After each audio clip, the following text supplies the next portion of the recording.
Magandang araw po sa iyo, Sir PB. Kumusta po kayo? Itago nyo na lang po ako sa pangalang Nick. Medyo maselan po ang ibabahagi kong kwento. Naganap po ito noon sa aming probinsya. Binata pa po ako noong mga panahong iyon. Ang kapatid po ng nanay ko na si Uncle Juan ay may mga karanasan na tungkol sa mga aswang at engkanto. Hindi rin namin alam kung paano nagkaroon ito ng kakayahan na lumaban sa mga ganong elemento. Basta nang bumalik ito sa lugar namin, ay may mga kakaiba na itong kakayahan. Kung kaya nga noon, madalas itong lapitan ng mga taga sa amin tuwing mayroon silang problemang hindi pangkaraniwan. Ang edad ko nung mga panahong ito ay 17 anyos pa lang. Si Uncle Juan ay madalas pong nasa amin at paborito niya ako sa aming magkakapatid. Nung mga pagkakataong iyon ay wala pa silang anak ng asawa niya. Minsan, nang nasa amin ito, ay may dumating na taga-kabilang baryo at hinahanap siya. Sabi nung lalaki, galing na raw ito sa bahay nila Uncle Juan at nalaman niya mula sa asawa ni Uncle na nasa amin ito. Nang makaharap ng lalaki si Uncle Juan, ay agad niyang sinabi ang kanyang pakay. Pahayag niya, mayroon umanong gumagambala sa kanyang mga magulang tuwing gabi. May sariling pamilya na kasi ang lalaki. Kung kaya, hindi na niya kasama ang kanyang mga magulang na namumuhay. Inutusan lang daw siya ng kanyang mga magulang na puntahan si Uncle Juan para humingi ng tulong. Dagdag na sabi pa ng lalaki, base na rin sa kwento ng kanyang mga magulang, nararamdaman nilang may dumadapo sa kanilang bubungan. Kung minsan naman, ay nagpapaikot-ikot sa kanilang bahay. At nakakarinig pa sila ng mga hayop na umahangil. Kaya kung maaari raw bang puntahan ni Uncle Juan yung bahay ng kanyang mga magulang para sila itulungan.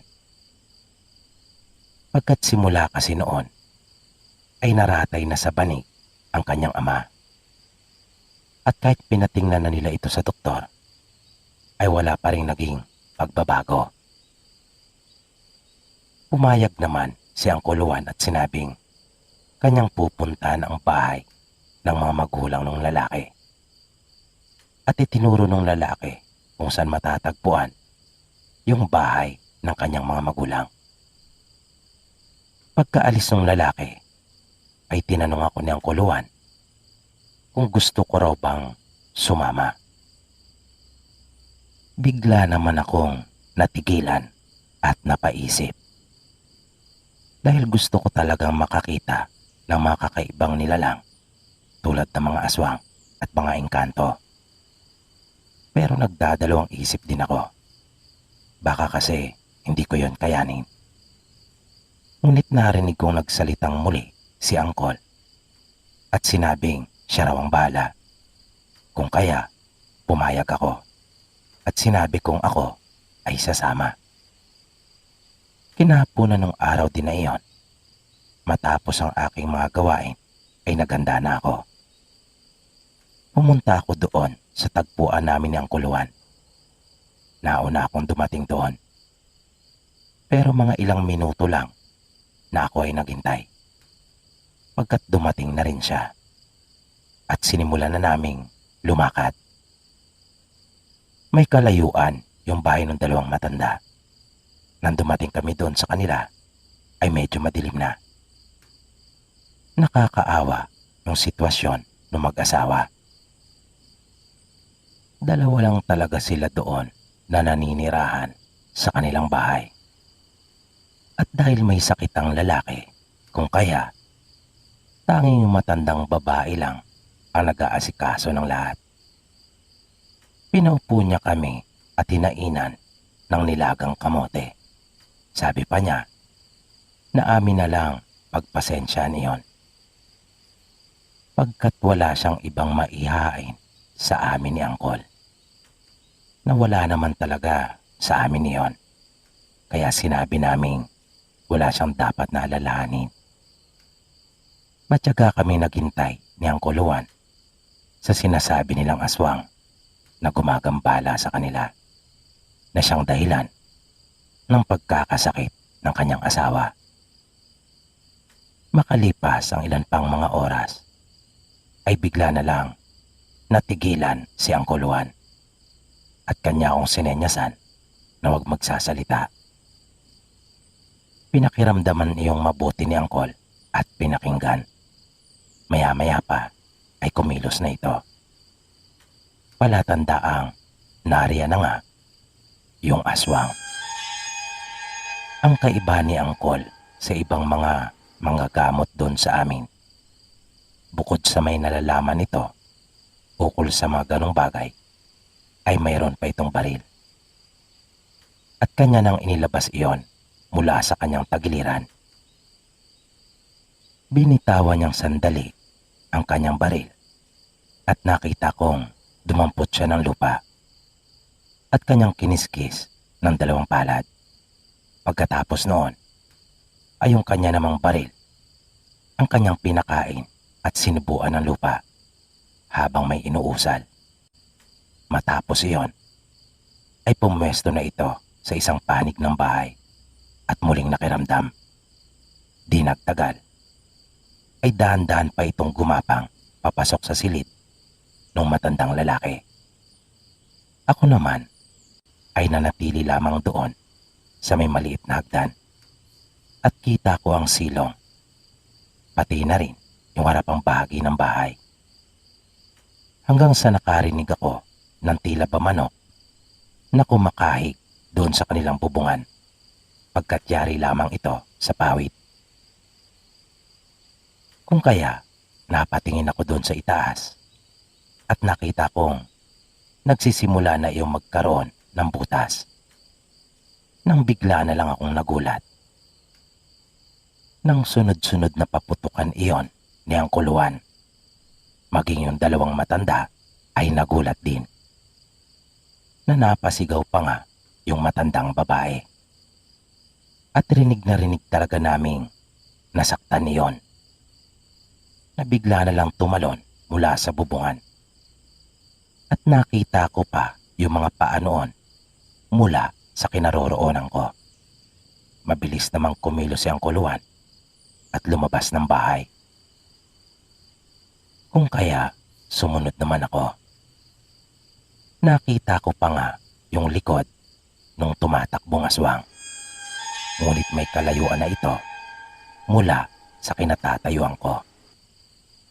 Hinabol pa iyon ni Angkol Juan at muling pinaputukan. Matapos iyon ay bumalik na siya at niyaya na akong pumasok sa loob ng bahay. Sabi ni Angkol Juan, may kalalagyan na umano yung aswang, pagkat maluba yung tama noon. Sinabihan rin niya yung 2 matanda na wag nang mag-alala pa, pagkat di na sila muling gagambalain noon. Kanyang nilapitan yung matandang lalaki na nakaratay sa banig at tinabihan. Humingi siya ng 1 basong tubig sa asawa nito at nang iabot na sa kanya ay kanya iyong inusalan at pagkatapos ay ipinainom doon sa matanda. Nagpahinga lang kaming sandali at di na rin kami nagtagal pa sa kanilang bahay. Nagpaalam na kami at binaybay na namin ang daan pauwi sa bahay namin. Doon na muna natulog sa amin si Angkol Juan nung gabing iyon. Na nung naglalakad pa lang kami pauwi, ay hindi ko mapigilan ang aking sarili na hindi mapalingon lagi sa aming likuran. Nag-alala kasi ako na baka mayroong sumusunod sa amin. Naisip ko kasing baka may iba pa yung kasama at kami ay tambangan para gantihan. Pero sa awa naman po ng Diyos ay narating namin ng payapa at ligtas ang amin pong tahanan. Makalipas ang ilang araw ay nakarating sa baryo namin ang ukol sa balita na namatay yung asawa nung lalaki nagpunta sa amin para hingin ang tulong ni Angkuluan. Ayon sa usap-usapan ay nagkasakit ito ng malupa. Pero may mga nagsasabing nakita daw ito ng isa nilang kababaryo ng alanganing oras na nagmamadali at tila sugatan. Nung huli ay lumutang din ang usap-usapan na ito ay isang aswang. Na ito pala ay may lihim na galit sa kanyang mga biyanan. Dahil sa pagkakalob ng mga ito ng lupa sa isang anak upang may matiran. Pagkat napalayas ang pamilya nito sa kanilang tinitiran sa Maynila nang i-demolish ang kanilang mga tahanan. Kung kaya napilitang umuwi doon sa probinsya. Yung pagbibigay na yun ng lupa ay minasama naman ng kanilang manugang. Pagkat ang nais nito ay sa kanyang asawa mapuntang lahat ng mamanahing lupa. At yan po Sir PB ang kwentong nais ko pong ibahagi sa inyo. Maraming salamat po.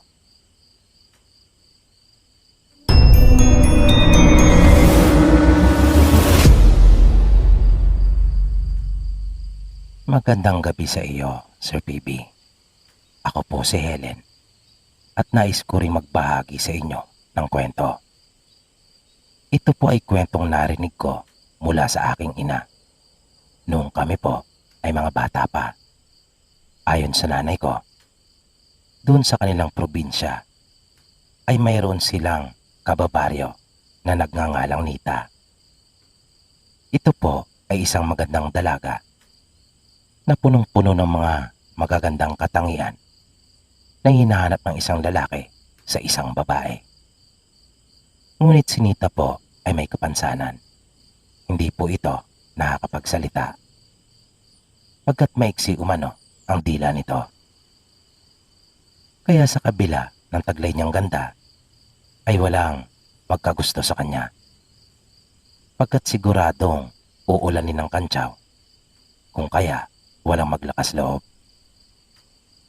Si Nita ay nag-iisang anak lamang at ulila na ito sa ama.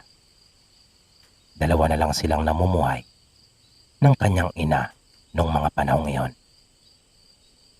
Ang kapansin-pansin pa sa dalaga na kanyang ikinabukod tangi sa ibang kadalagahan doon sa kanilang nayon ay yung kulay ng kanyang buhok na hindi pangkaraniwan.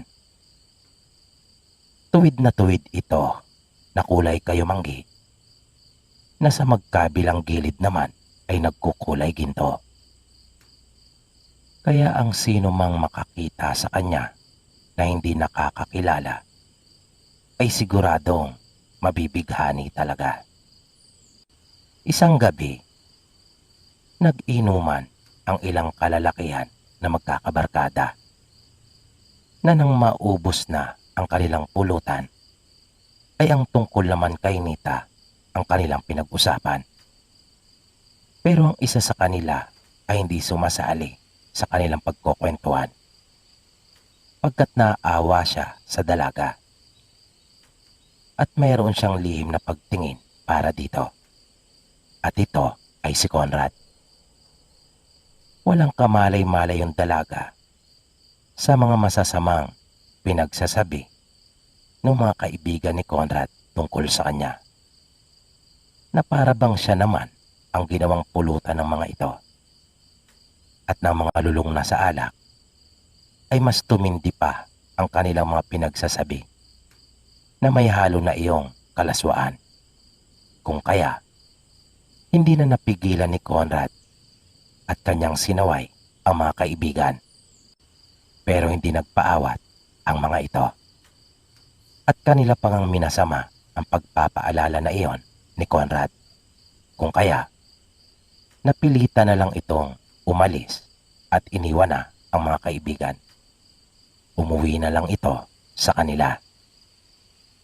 Nang sumunod na araw, ay bigla na lang kumalat ang balita ukol sa pagkamatay ng isa sa mga kaibigan ni Conrad. Nakasama nilang nagiinuman noong nagdaang gabi. Ito'y natagpo ang wala ng buhay sa kakahuyan malapit sa bahay nila Nita. Kaya lubha nilang ipinagtaka iyon. Lahat sila sa kanilang nayon ay walang maisip na dahilan sa kung ano talaga ang tunay na nangyari. Pero kinagabihan nung araw ding iyon, isa pa sa mga kaibigan ni Conrad na si Tinoy ang nagpunta sa bahay nila at kinausap siya. Nanginginig ito sa takot at humihingi ng tulong sa kanya. Ikinuwento nito na nung matapos sila mag-inuman ay niyaya siya ni Magno na magpunta sa bahay nila Nita. Si Magno ay yung namatay nilang kaibigan at siyang nangunguna sa panlalait at pambabastos kay Nita doon sa kanilang pagkukwentuhan. Sabi ni Tinoy, ayaw niya sanang pumayag sa gustong mangyari ni Magno. Ngunit mapilit daw ito. Kaya wala na rin siyang nagawa noong huli, kundi ang sumunod sa gusto nito. Ang buong akala niya ay gusto lang nitong makita at makausap si Nita. Pero iba na pala ang plano nito. Nakabaliktaran pala lahat ng mga sinasabing panlalait sa dalaga, na malaki pala talaga ang pagnanasa nito kay Nita. At masama na ang nasa isip nito, na kanya palang hahalain ang dalaga. Sa pilitan daw nilang pinasok ang bahay nila Nita at nakita nila itong mahimbing na natutulog sa isang silid. At kahit siya raw, sabi ni Tinoy, ay nadala na rin sa makamundong pagnanasa nang makita nilang nakalilis yung palda ni Nita. Ngunit nang kanila nang isasagawa ang maitim na balak, ay bigla na lang may dumaluhong sa kanila. At kitang-kita ni Tinoy ang isang nakakatakot na nilalang na mayroong matutulis na mga ngipin at mahabang kuko. Malaki din umano ang mata nito na wala kang makikitang anumang ibang kulay maliban sa itim. Paglalarawan pa niya, maliit lamang iyon na maihahalin tulad sa isang batang nasa pagitan ng 6 hanggang 7 taong gulang. Dahil doon, ay napatalon sila Tinoy sa bintana at nag-uunang makalayo.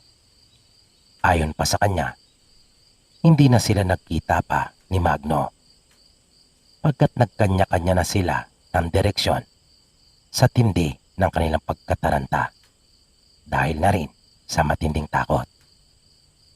Nagpunta daw ito kay Conrad para hingin ang tulong nito. Takot na takot ito pagkat baka siya naman daw ang isunod. At dahil sa kaibigan ito ni Conrad kung kaya, kanya itong sinabihan na dumuon na muna sa kanila.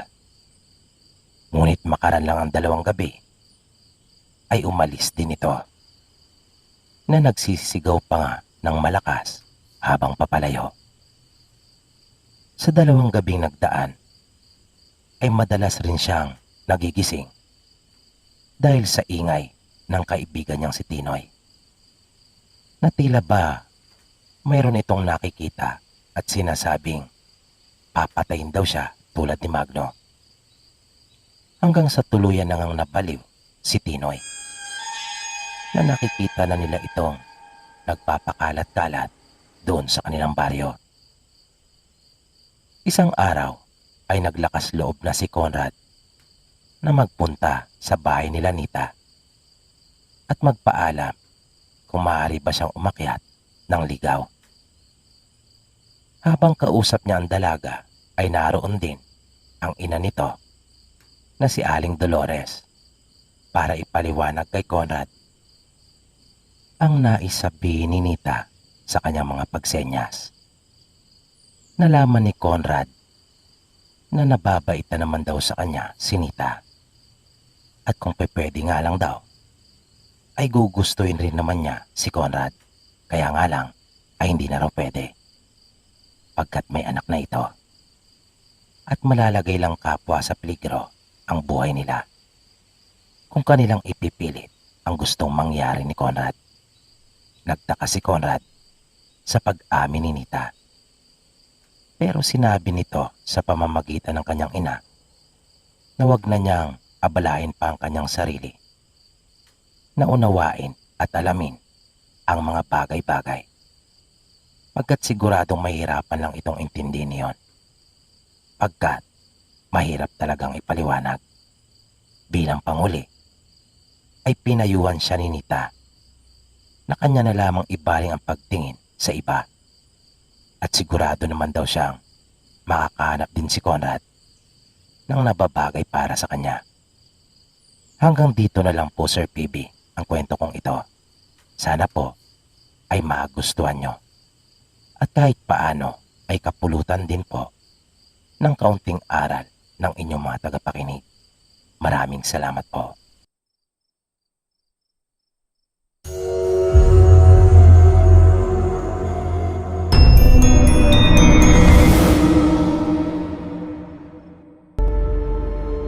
Kumusta po kayo, Sir PB? Ako nga po pala si Dina. Masugid nyo ring taga-subaybay. Simula po nang madiskubre ko ang inyo pong YouTube channel, ay nakahiligan ko na po ang pakikinig sa inyong mga kwento. Nais ko pong ibahagi ang aking karanasan dahil sa naisip kong maaari itong kapulutan ng aral. Nangyari po ito nung nasa probinsya pa po ako. Taga roon po kasi ang mother ko.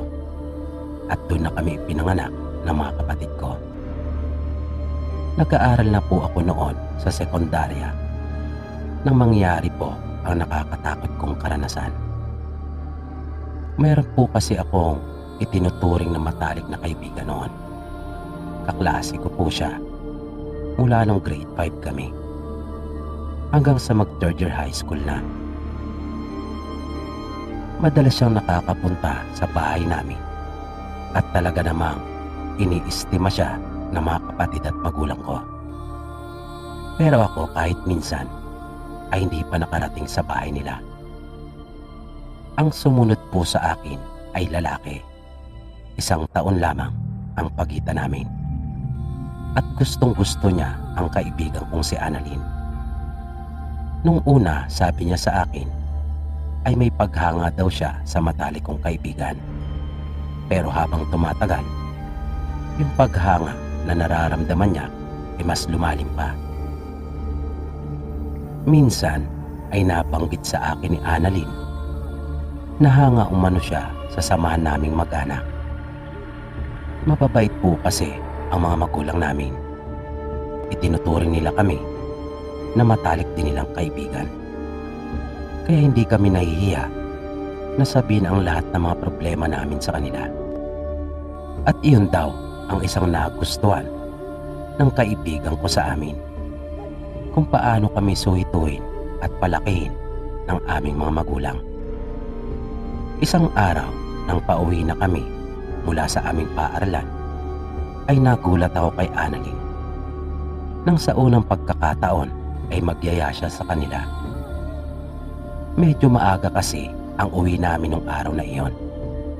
Dahil sa may pagpupulong ang lahat ng mga guro sa aming paaralan. Natuwa naman ako dahil sa wakas ay makikilala ko na ang kanyang mga magulang. Dati-rati kasi kahit gusto kong pumunta sa kanila ay panay ang pagdadahilan nito. May iba pa kaming kaibigan noon na si Karen at Danilo na nang marinig nila ang pagyayaya ni Annalyn sa akin ay nagsabi ang mga ito na gusto rin nilang sumama. Ngunit hindi pumayag si Annalyn at nagdahilan nito. Kaya ako na lang ang kumumbinsi sa kanya na isama na rin namin. Nang sa ganon ay may makasama naman ako sa aking pag-uwi. Nang nasa daan na kami papunta kanila Annalyn ay medyo nagtaka ako kung bakit tila nawala ang saya nito at natahimik. Kaya pabiro ko siyang tinanong kung ano ang problema. Sumagot naman siya sa akin at sinabing wala naman. Nang papalapit na kami sa bahay nila ay agad naming natanaw ang isang babae na nagwawalis sa kanilang bakuran. Tinanong ko si Annalyn kung iyon ang kanyang nanay. Sumagot naman siya at sinabing oo. Mas bata pa pala ang nanay niya kumpara sa aking ina. Nang makalapit kami ay tumigil muna ito sa kanyang ginagawa at gumanti ng pagbati sa amin matapos kaming magmagandang hapon sa kanya. Natuwa ako dahil sa magiliw ito at puno ng sigla na hinarap kami. Pero si Annalyn ay tila kabaliktaran naman ang ipinapakita sa amin. Parang wala itong sigla at malungkot. At yung tuwa na naramdaman ko nang kausapin kami ng kanyang ina ay napalitan ng kaba. Dahil nang makapasok na kami doon sa kanilang bahay ay parang ibang-iba iyon kaysa sa mga bahay na napuntahan ko na. Ewan ko pero parang iba po talaga. Kahit ikumpara sa bahay namin ay malayong malayo na ang hirap ipaliwanag. Ang bigat sa pakiramdam at parang laging may mangyayari na hindi maganda. Naupo kaming magkakatabi nila Danilo at Karen. Nagpaalam naman sa amin sandali si Annalyn at sinabing magbibihis lang muna.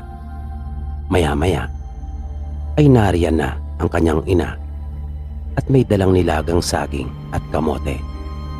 Sinabi niya sa amin na magmeryenda na muna kami. Nagpasalamat naman kami sa kanya at nagsimula ng dumampot ng inihain niyang pagkain. Hindi ko maikakaila na talaga namang paborito ko ang saging at kamote. Kaya nga naisip ko pang marahil ay ipinahanda talaga iyon ni Annalyn sa kanyang ina. Dahil alam nitong paborito ko iyon. Ilang sandali pa ay lumabas na rin si Annalyn mula sa isang silid at nakapangbahay na ito. Niyaya namin siya na kanya na rin kaming sabayan sa pagkain pero tumanggi ito. At sinabing para daw talaga sa akin iyon. Kaya di naiwasan ni Karen at Danilo na ito ay biruin at nagkunyari silang nagtatampo. Napabirong sinabi na hindi pala para sa kanila iyon. At ang daya naman daw ni Annalyn pagkat mayroon itong favoritism. Na dinugtungan pa ng pabiro na sino ba raw talaga sa amin. At nagkatawanan na kami dahil sa naintindihan namin ang gustong ipahiwatig ni Karen. Nang mga mag-iisang oras na kaming naroon sa kanila ay bigla namang dumating ang tatay ni Annalyn. At tila nagulat pa ito nang makita kami. Pero bakas ang saya sa kanyang mukha. Bumati kami at nagbigay galang. Gumanti naman ito ng pagbati at sinabihan kaming kumain lang daw at huwag kaming mahihiya. Napabiro namang sumagot si Danilo at sinabing wala daw talaga siyang hiya. Nanatawa naman si Karen sa pagbibirong iyon ng aming kaibigan. Tatawa din sana ako pero napansin ko nag-iba na bigla ang mukha ng tatay at nanay ni Annalyn. Kaya naisip kong hindi sila mga palabiro. Niyaya ko si Annalyn na maupo sa tabi ko at nagkwentuhan kami ng mga bagay tungkol sa eskwelahan. Pero kahit anong gawin ko ay hindi ko magawang mapasali sa usapan si Annalyn. Matamlay ito at parang hindi talaga masaya na naroon ang dalawa pa naming mga kaibigan. Nang mga pasado alas 5 na, ay nauna nang nagsalita si Karen at nagyaya na itong umuwi. Mabilis namang sumagot ang nanay ni Annalyn at sinabing maaga pa raw. Pero sinabi ni Karen na baka hanapin na umano siya ng kanyang mga magulang na sinigundahan naman ni Danilo. Biglang nagsalita si Annalyn at sinabing iyan ang araw ang sinasabi niya. Sasama-sama. Pagkatapos ay magyayaya ka agad na umuwi. Sa sinabing iyon ni Annalyn ay natigilan kaming lahat at tumayo na. Kinausap ako ni Annalyn at kinukumbinsi na magpaiwan munang sandali, pero dahil sa nawiwirduhan na ako sa mga ikinikilos niya ay nagdahilan na lang ako at sinabing baka hanapin na rin ako ng aking mga magulang. Kaya nagpaalam na kami sa kanila. Wala kaming nakuwang sagot mula sa kanila. Tahimik lamang sila na nakatingin sa amin habang lumalabas na kami ng kanilang bahay. Sa daan ay napag-usapan naming tatlo ang tungkol sa kakaibang pag-uugaling ipinakita sa amin ni Annalyn. Nagtaka talaga kami. At medyo sumama pa nga ang loob ni Karen at Danilo.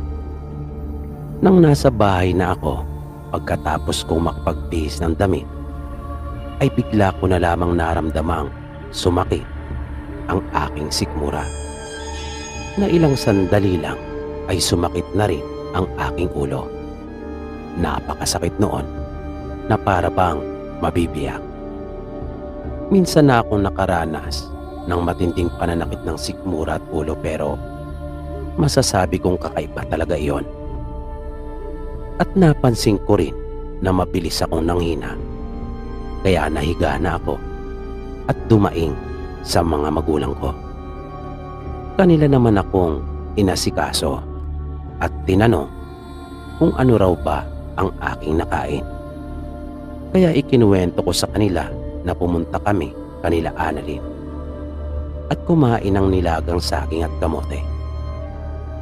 Dahil sa sakit na nararamdaman ko, ay pinilit ko na lang na makatulog. Nakaramdam ako ng presko kahit paano nang punasan ako ni nanay at pahiran ng sikmura ko ng gamot. Nang magkamalay ako, ay naramdaman kong kumakain na sila ng hapunan. Nang bigla ko na lamang naramdaman na nasusuka ako. At hindi ko na iyon napigilan pa. Maya-maya ay nakita kong pumasok na si nanay sa silid. Ang ipinagtataka namin, wala man lang lumabas na kamote o saging sa mga isinuka ko. Sa halip ay mga kulay itim iyon na hindi namin maintindihan kung ano. At nagulat pa ako nang bigla na lamang sumigaw ng malakas si nanay na tinatawag niya si tatay. At nang pumasok sila sa silid ay nakita kong maging sila man ay nagulat. Nang magtanong ako kung bakit ay hindi sila umimik at kanila na lang akong pinahiga ulit. Nakita kong nagmamadaling lumabas si tatay at nang tanungin ko naman si nanay kung saan yun pupunta, ay sinabi niyang tatawag umano ng manggagamot. At narinig ko pang pinagmadali ni nanay si tatay. Matapos nun, di ko na alam kung gaano katagal akong nawala ng malay. Namalayang ko na lang na naroon na yung bantog na manggagamot sa amin at kanya nang ginagawa yung mga seremonya at ritual. Noong mga oras na iyon ay alam ko nang may nangyayaring hindi maganda sa akin. Kinaumagahan ay hindi ako nakapasok. Nalaman ko mula sa aking mga magulang na matindi pala ang nangyari sa akin. Tumanda raw ang aking itsura, kung kaya hiningi na nila yung tulong nung kilalang manggagamot doon sa aming lugar. Pero nung dumating naman raw ang albularyo ay nag-iba na muli ang itsura ko. Naging mapalasik naman daw ako. At nagtayuan ang aking mga buhok. Nakakatakot umano ang aking itsura. Para na raw akong isang ganap na aswang na nanlilisik pa nga ang aking mga mata. Nalaman din ng mga magulang ko kung sino ang may gawa noon at kung bakit nangyari yon. Bunga pala iyon ng pang-aaswang na ginawa sa akin, na hindi maisiguro sa mga magulang ko ng manggagamot kung hahawaan lang ba ako o tutuluyan. Kaya binilinan ako ng aking mga magulang na iwasan ko na ang aking matalik na kaibigan. Ang tingin lang daw namin ay kamote at saging iyon, pero pagkain na umano iyon ng aswang. Dahil sa sinabi nilang iyon ay nag-alala ako at napabulalas. Dahil sa hindi lang ako ang nakakain noon. Kaya sinabi ko sa aking mga magulang, ngunit sila man ay walang balita kanila Karen at Danilo. Mabilis na lumipas ang mga araw. Sa tuwing papasok ako ay sabay na kami ng kapatid ko na sumunod sa akin. At gayon din sa aming pag-uwi. Nawala na rin ang pagtingin niya para kay Annalyn. Hindi namin akalain na may lahi pala silang ganon. Nang may mga buwan na ang nakalipas, naging matunog ang usap-usapan na si Danilo ay nakikitang umaalig-aligid sa bahay ng may bahay kapag gabi. Habang si Karen naman ay may sakit noong mga panahon na iyon at nakaratay sa panig, na bumilang lamang ng ilan pang mga buwan at tuluyan na ring namatay. Ayon sa usap-usapan, ay hindi na umano nito nakaya at bumigay na ang kanyang katawan. Matapos mamatay ang kaibigan naming si Karen, ay napilitan ng umalis at lumipat sa ibang lugar ang buong mag-anak ni Annalyn. Dahil galit na galit ang mga magulang at kamag-anak ni Karen at gusto talaga nilang gumanti. Hanggang dito na lang po, Sir PB, ang akin pong kwento. Sana po ay inyong nagustuhan at naway hindi kayo magsawa sa pagbibigay pa sa amin ng mga magagandang kwento. Dito po pansamantalang nagtatapos ang ating programa. At sana po'y inyong nagustuhan ang kwentong ating itinampok sa pagkakataong ito. Sana po ay patuloy niyo pang subaybayan ang mga susunod pa nating kwento. Maraming salamat po at hanggang sa muli.